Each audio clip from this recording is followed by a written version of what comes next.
Hello, my name is Susana Garcia and I'm the Associate Director for Carbon Capture and Storage at the Research Centre for Carbon Solutions, which is based in Heriot-Watt University, Edinburgh, UK. I'm also the coordinator of the PrISMa project, which I would like to introduce to you today.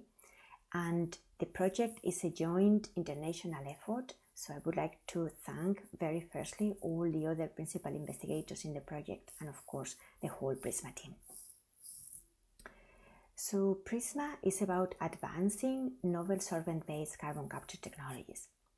These technologies offer great promise when it comes to reducing the energy penalty and the cost of the capture process compared to state-of-the-art amine-based systems.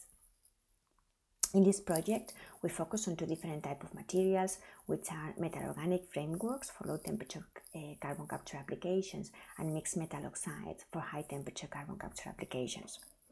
The selection of these materials is based on recent scientific advances, but also on their inherent tunability and their great promise.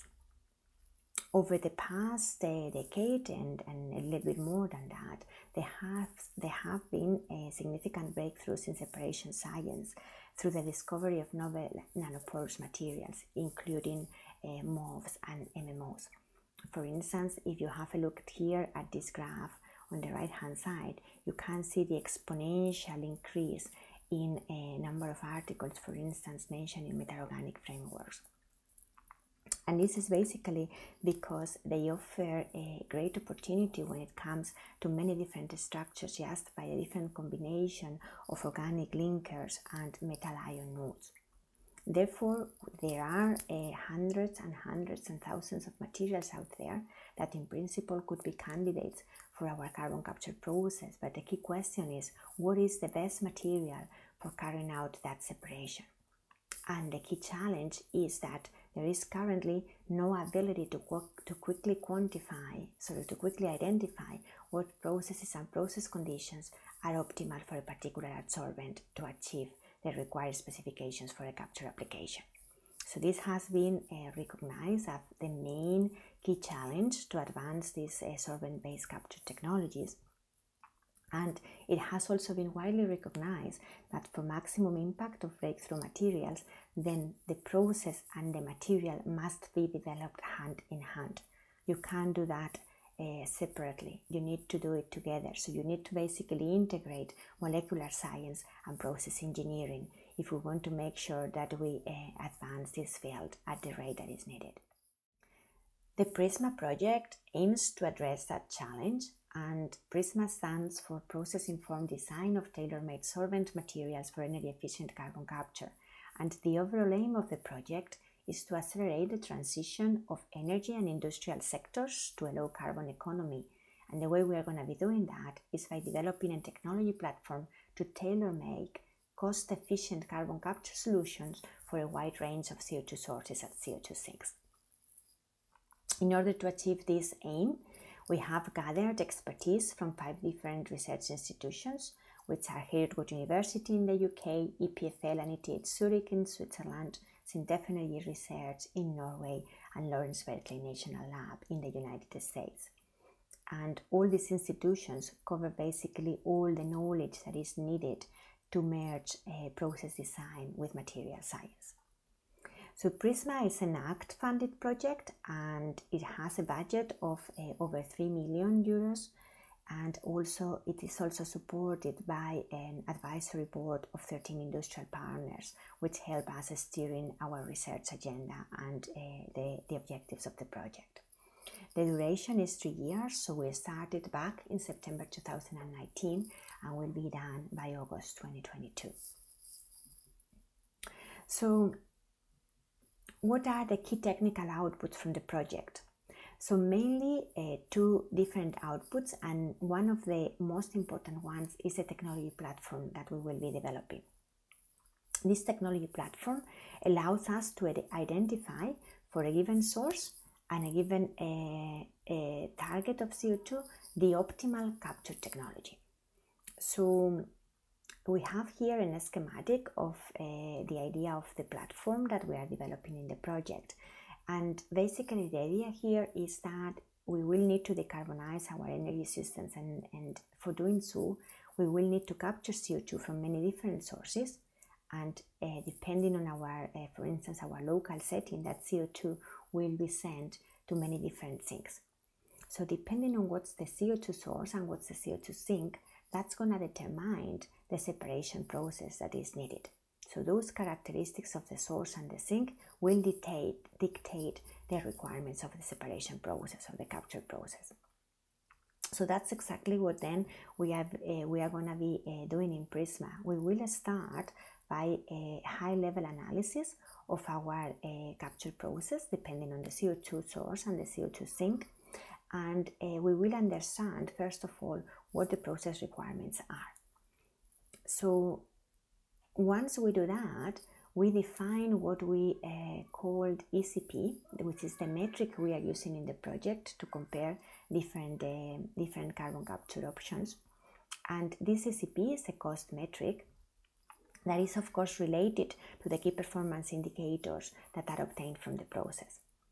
So these key performance indicators will therefore have specific targets depending on the requirements of the process, and that's something that we obtained in the project for the different case studies.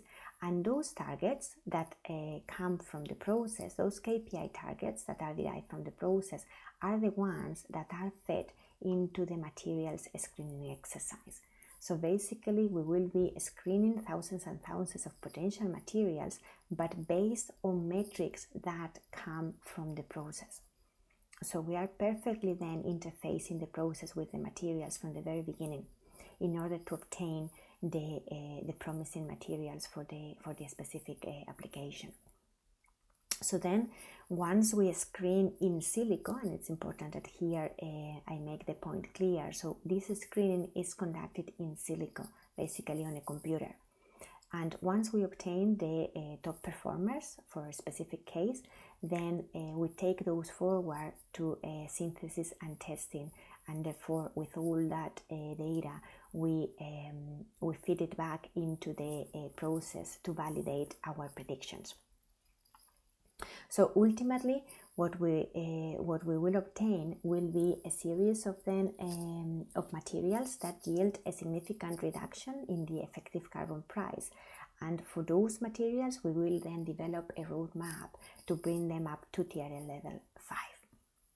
And we'll do that through a set of case studies. And this set of case studies are inspired by both the interest of the national funding agencies, but also of our industrial advisory board. So one of the very first things that we did in the project was to try to understand then how to link the process with the material. And what you see here is what we called our cause and effect diagram for our screening methodology. So basically, it's an extremely complex environment what we are dealing with here, in the sense that there are many different types of material properties that are important for the design of our capture technology. Equally, there are an enormous amount of design parameters that need to be taken into account, and all of those are interrelated. You see all these different interrelations that we derive, and all of them affect our process key performance indicators, and in turn our economic key performance indicators. As I mentioned before, the metric that we are using in PrISMa to compare different processes is what we define as a ECP, or effective carbon price, and this is a cost metric that we have defined in the project in order to make sure that everything is compared on the same basis. So what we have done so far in the project is to set up our techno-economic screening tool and our screening workflow. And this slide shows you a little bit of an overview, of course a very simple overview of how this techno-economic screening tool has been established. So basically, we have as inputs to the screening, we've got the characteristics of our CO2 source and our CO2 sink. basically our different case studies, and we also have all the properties that we need from the molecular simulation point of view, and all the different parameters that we need from the process in order to carry out our optimization. So then we have an optimization process going on that aims to give to throw out the optimal process, and for that we have developed a series of different process models and also different strategies when it comes to how to optimize the combination of a process and material. So as an output of this screening tool, we can have different things. One of them is we can definitely rank thousands of adsorbents based on process indicators, but we can also come up with target ranges of key parameters when it comes to material properties, and of course we can also figure out what are the optimal material characteristics for a given process. The process models that we are using in our screening tool have different levels of complexity, and you see here on the left-hand side of the slide the layer structure that we put in place in order to carry out the screening with different levels of complexity for the process model. So we've got different layers starting all the way from layer 1, where we use a basic thermodynamic equilibrium model, to layer 4, where we use a full physical model. Of course, as we increase layers, as we move from layer 1 to layer 4, the complexity of the model is much higher. Also, of course, it's much more accurate, but it also requires much more computational time. And in parallel to the development of this different modeling strategy, we have developed a techno-economic analysis framework, as the key performance indicators that are obtained from each layer are linked to techno-economic indicators, because remember that we are using a cost metric, the effective carbon price, as the metric for comparison. So one of the first things that we also did in the project was to define our scenarios matrix. So basically was to define what are the CO2 sources and the CO2 sinks that are the most interest for us in the project, and rank them based on a value chain analysis and also environmental considerations. It is important also to highlight that in our platform we also incorporate environmental aspects and life cycle assessment from the very beginning, to make sure that we cover all the important considerations in the project.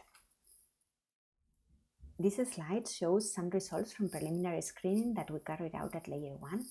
So we used the process model that was a basic 3-step temperature swing adsorption model, and the case here was a coal-fired power plant, so approximately a concentration of CO2 of 14%, and we screened a database of 500 materials.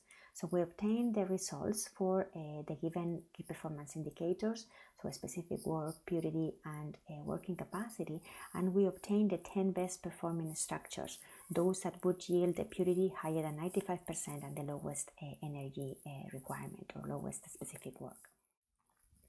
We carried out the same screening exercise, but for a different CO2 source, in this case from a natural gas combined cycle plant, where the CO2 concentration is approximately 4% versus the 14% in the coal case.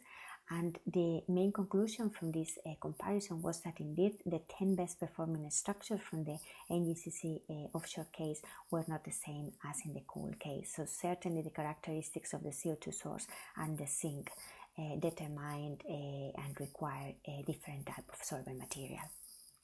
We also conducted screening at different layers, and in this case we made use of our effective carbon price as the metric for comparison, and we compared a database of an initial database of 50 adsorbents. So these two graphs show the results of the ECP at layer 1 and at layer 3. Remember, the difference between layer 1 and layer 3 is the complexity of the model. So the model is much more advanced or much more complex in layer 3 than in layer 1. In this case, we use the pressure swing adsorption model in the screening exercise, and the results were that mainly the structures that were obtained in layer 1 as the best performers were also obtained in layer 3. And this is quite an important finding because, of course, the difference in complexity of the model implies much more computational time and resources. A very important aspect of the project is also that we generate a tremendous amount of data that we can then exploit with machine learning approaches to learn as much as possible, because indeed this is a very complex dimensional space where this type of approaches of machine learning and big data approaches enables us to learn about many different aspects, not only about, for instance, the molecular features of the optimal materials, but also learn about the process side, and also extend the screening to hundreds of thousands of materials in such a way that we ensure that our databases are as diverse as possible. So just to conclude, I would like to stress here that then what it would be coming out of PrISMa would be a matching platform for materials and applications that will be accessible to the whole scientific community. So basically you should be able then to upload your structure into our platform and then get to know straight away whether your material is worth trying, very promising, or not interesting at all. And equally we can incorporate any application that is of interest. And last but not least, thanks very much to our funders, and I leave you here with the link to our website and my contact details in case you want to know more about the project. Thank you.